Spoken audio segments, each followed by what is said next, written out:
சுவையான சொரக்காய் கூட்டு செய்யலாம் வாங்க. சொரக்காயை ரெண்டாக கட் பண்ணிட்டு அது மேலே இருக்கிற தோலை எடுக்கணும்.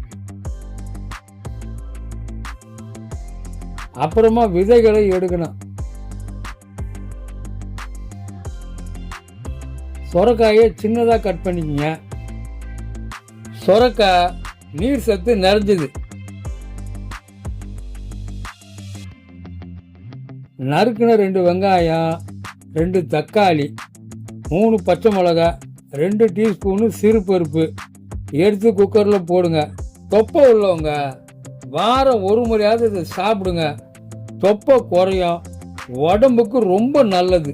1 கப்பு தண்ணி, 1/2 டீஸ்பூனு மஞ்சத்தூள், தேவையான அளவு உப்பு போட்டு குக்கரில் 3 விசில் வந்தவுடன் இறக்கிடுங்க. இடிச்ச இஞ்சி பூண்டு விழுது எடுத்து வச்சுங்க.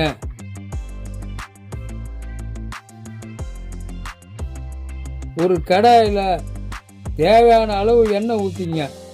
அதில் 1 டீஸ்பூனு கடுகு உளுத்தம் பயிறு, 1 டீஸ்பூனு சீரகம், 2 காஞ்ச மிளகாய், அப்புறம் ஏற்கனவே இடித்து வச்சுருந்தீங்கள அந்த இஞ்சி பூண்டு விழுத அதில் போட்டுங்க. 1 கொத்து கறிவேப்பிலை சேர்த்து நல்லா வதக்குங்க.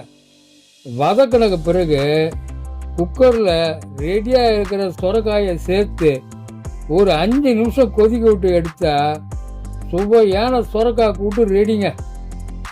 உங்கள் வீட்லேயும் செஞ்சு பாருங்க. எங்கள் சேனலை சப்ஸ்கிரைப் பண்ணுங்க, லைக் பண்ணுங்க, ஷேர் பண்ணுங்க. நன்றி, வணக்கம்.